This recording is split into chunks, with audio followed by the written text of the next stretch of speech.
In 1927, 29 of the top physicists gathered at the prestigious Solvay conference in Brussels. The only woman in attendance was Marie Curie. She had a lot of firsts. She was the first woman to win a Nobel Prize, the first person to win the Nobel Prize twice, and the first person to win in 2 different fields. Curie was best known for her work in radioactivity, which would save 1 million lives during the First World War, but would ultimately take her own. Marie Curie was born Maria Salomea Skłodowska in Warsaw, Poland, then under the control of the Russian Empire on November 7, 1867. She was the youngest child of teachers. Her mother, Bronisława Skłodowska, was the head teacher of a prestigious boarding school for girls. Her father, Władysław Skłodowski, taught physics and math and was proud of his Polish heritage. As a result of his patriotism, his Russian supervisors forced him into lower-paying positions. He also lost his savings through a bad investment. To support their 5 children, they had to take in student boarders. This would be fatal. Maria's eldest sibling, her sister Zofia, caught typhus from one of the lodgers and died. A few years later, when Maria was 10, her mother died of tuberculosis. The tragedies caused Maria to give up Catholicism, the faith of her mom, and become agnostic. Her father wouldn't forgive himself for losing his family's savings. However, his children would remember him as the man who nurtured them emotionally and intellectually. Maria finished high school at the top of her class, but wasn't allowed to attend university because she was a woman. The Russian Empire banned women from getting a university education. So she and her sister Bronislava, or Brania for short, enrolled in the secretive Flying University, or Floating University in Warsaw, named after the ever-changing location of classes to avoid the watchful eye of Tsarist authorities. Her sister then left for medical school in Paris. Maria hoped to eventually join her. The two made a pact. Maria would support her sister's studies in Paris, and Brania would return the favor in the future. So from the age of 17, Maria worked as a governess, tutor, and also studied in her spare time. While working for relatives, the Zurawskis, she fell in love with their son Kazimierz, who would become a mathematician, but the Zurawskis didn't approve of her because she didn't have a penny to her name. It was said that as an old man, Kazimierz would sit contemplatively before the statue of her in front of the research institute she went on to found. In 1891, when Maria was 24, she finally had the means to join her sister in Paris and now used the name Marie. She enrolled at the University of Paris, known as the Sorbonne, where she studied physics and mathematics. At first, she lived in the home of her sister, who was now married, but later opted to rent a little attic closer to the university. She often stayed at the heated library until closing, rather than spend the evening in her unheated room. Her earlier education had been insufficient, so there was a lot of catching up to do. She sometimes worked so hard she forgot to eat and would pass out. Despite the difficulties, Marie marveled at her freedom, writing, "It was like a new world opened to me, the world of science, which I was at last permitted to know in all liberty." She earned a degree in physics and then another in mathematics. She planned on returning to Poland, but then Pierre Curie came into her life. He was 8 years older, a well-known physicist, and an outsider who was educated by his father in his teens. They were introduced by a mutual friend who knew Marie needed lab space for her research, and Pierre headed a laboratory at the School of Industrial Physics and Chemistry, where engineers were trained. Marie would say of Pierre, he had dedicated his life to his dream of science. He felt the need of a companion who could live his dream with him, and he hoped that companion would be her. But Marie turned down his marriage proposal, since her plan was to return to her native country. However, she learned that it wouldn't be possible to start a career in Poland. When she went back to visit her family during summer break in 1894, Krakow University denied her a job as a professor because she was a woman. Pierre convinced her to come back to Paris to pursue a PhD. She insisted that he too get his doctorate, which he did, pioneering research on magnetism. They married in 1895 at the town hall in Sceaux, in the suburbs of Paris, partners in life and in science. Marie wore a dark blue outfit on her wedding day that would become her trademark in the laboratory. They bought bicycles with the money they received as a wedding gift, their way of relaxing in a life otherwise filled with research. Marie Curie would earn her Doctor of Science degree from the Sorbonne in 1903. She did her thesis on radiation, which was recently discovered in uranium by Henri Becquerel. Curie was intrigued by Becquerel's discovery and investigated further. She used an electrometer invented by her husband and his brother to measure radioactivity in many substances and materials. She realized through her experiments that radiation was a property of the element of uranium. Yet when she observed the mineral pitchblende, which primarily contains uranium, she noticed it was far more radioactive than uranium could explain. How could this be? It would only be possible if there were something else in the pitch blend. Pierre was so intrigued that he dropped his own work to join her in her search. They ground up tons of pitch blend and discovered an element that was 400 times more radioactive than uranium, polonium, named after her country of birth. And then they discovered another element that gave off 900 times more radiation than polonium, radium. The unglamorous work of extracting and isolating the elements took place in a leaky and drafty shack near Pierre's work, as they didn't have a dedicated lab space. Their efforts paid off. The Nobel Prize in Physics in 1903 went to Marie, Pierre, and Becquerel for their research in radiation. French academics originally proposed that only Pierre and Becquerel receive the prize, leaving Marie out, a sign of the times. However, a sympathetic member of the nominating committee, Swedish mathematician Gösta Mittag-Leffler, alerted Pierre to the situation. He insisted that his wife shared the honor. Marie Curie became the first woman to win a Nobel Prize. She and her husband were too busy with their research to accept the award in person in Stockholm. Pierre was also sick, suffering from pain and fatigue.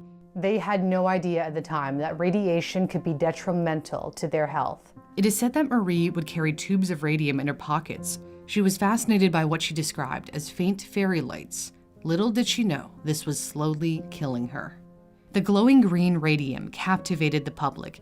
It would be a key element in early cancer treatment and would also find its way into everyday products, toothpaste with the promise of benefiting teeth, and facial creams in the belief that it would firm muscles and smooth out wrinkles. The element was so popular that in the 1920s, a single gram of radium cost more than $100,000, well over $1 million today. The Curies could have tried to patent radium and cash in big time, but they didn't. Marie declared, "Radium is a chemical element, a property of all humans."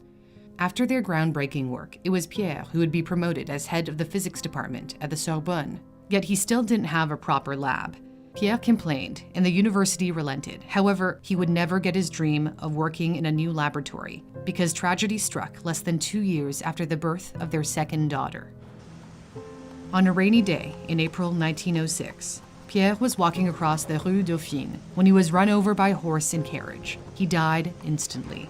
Pierre's father implied that his son's preoccupation with his own thoughts contributed to his death.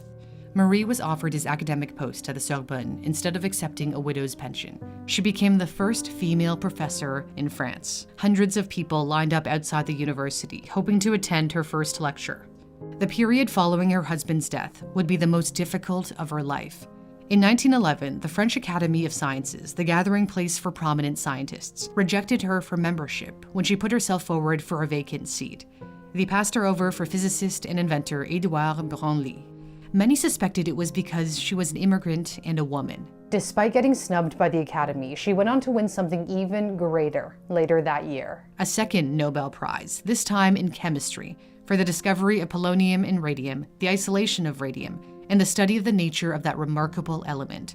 But the buzz around her wasn't great. The French press was all over her affair with her husband's former student, physician Paul Langevin, who was married but estranged from his wife. She was labeled as a homewrecker and even warned that it might be best if she didn't pick up the prize in person. Curie sank into a deep depression, only to be slowly pulled out with the support of a fellow scientist. Albert Einstein struck up a friendship with Curie at the first Solvay conference in 1911. He wrote her a letter of encouragement during this dark period. "I am impelled to tell you how much I have come to admire your intellect, your drive, and your honesty." He then told her to pay no mind to the stories in the press. Simply don't read that hogwash. Curie went to Stockholm to accept her second Nobel Prize, and the headlines about the affair eventually blew over. She would slowly recover and was in the middle of setting up a giant laboratory at her newly created Radium Institute when war broke out. As German troops headed toward Paris, she took her stash of precious radium to a bank vault in Bordeaux, in southwestern France, the new capital. She also tried to sell her 2 gold Nobel Prize medals to help the war effort, but the National Bank refused to accept them. She would buy war bonds using her prize money, but this self-sacrifice wasn't enough for her. She was determined to use her research to save the lives of French soldiers. She had studied the work of German scientist Wilhelm Röntgen, who had discovered X-rays. Curie then brought X-ray machines to the battlefield by inventing mobile units called little Curies to help surgeons locate and remove shrapnel and bullets from wounded soldiers. She and her daughter Irene trained 150 women to drive these little cars and drove one herself despite the danger. Curie also oversaw 200 radiological rooms in field hospitals. It's estimated that by the end of the war, her efforts saved the lives of 1 million men, but may have cost her her own. Curie knew that overexposure to X-rays would pose risks to her health, but there wasn't any time to improve on safety practices. Years later, she would die of aplastic anemia, a blood disease likely due to exposure to large amounts of radiation over her lifetime. Despite her humanitarian efforts, the French government never gave her any official recognition, whereas she was gaining increasing fame abroad. In 1921, US President Warren Harding invited her to the White House and gave her a gift of 1 gram of radium to aid in her research. The French government was apparently embarrassed by the fact that they gave her no distinctions, so before that trip to DC, they offered her the country's most distinguished honor, the Légion d'honneur, the Legion of Honor. She declined. During her later years, she headed the Radium Institute, later the Curie Institute in Paris, and opened another in Warsaw, where her sister Brania became the director. Both remain major research institutions to this day. She was already in ill health by then. On July 4, 1934, Curie died at the age of 66 at a sanatorium in the town of Passy in eastern France. She didn't live to see her daughter Irene win her own Nobel Prize in chemistry a year later for the artificial creation of new radioactive elements, sharing it with her husband, physicist Frédéric Joliot. Curie was buried at a cemetery in Sceaux, the suburbs of Paris where she married, and where her husband lay. In 1995, both were moved to the Panthéon in Paris, the resting place for many distinguished French citizens, like Victor Hugo, Rousseau, and Voltaire. Curie was the first woman to be honored in the Panthéon on her own merits. Her remains remained radioactive, so they were placed in a coffin lined with nearly 1 inch of lead. Even her papers are still radioactive today. Anyone who wants to examine them must wear protective gear and sign a waiver. Curie's tireless work was surpassed only by her fight to overcome the barriers in her way to become one of the greatest scientists of all time. It wasn't only her work that was impressive, but also her work ethic. If you're eager to learn more, my sponsor Skillshare can help you learn new skills. Skillshare is an online community with thousands of inspiring classes on a wide variety of topics, and it's free to try out with the link in my description. YouTuber and Dr. Ali Abdel takes you through his secrets of how to study effectively. I would ask myself, does this make sense, firstly? And secondly, could I explain this to a 5-year-old? There are classes on everything from how to put a story together from start to finish with MKBHD, how to edit videos, and even how to take professional photos with your iPhone. What I really like is that each class is broken down into short sections, there are no ads, and no tests. And again, Skillshare is completely free to try out for a month if you use the link in my description. Thanks so much for watching. For Newsthink, I'm Cindy Palm.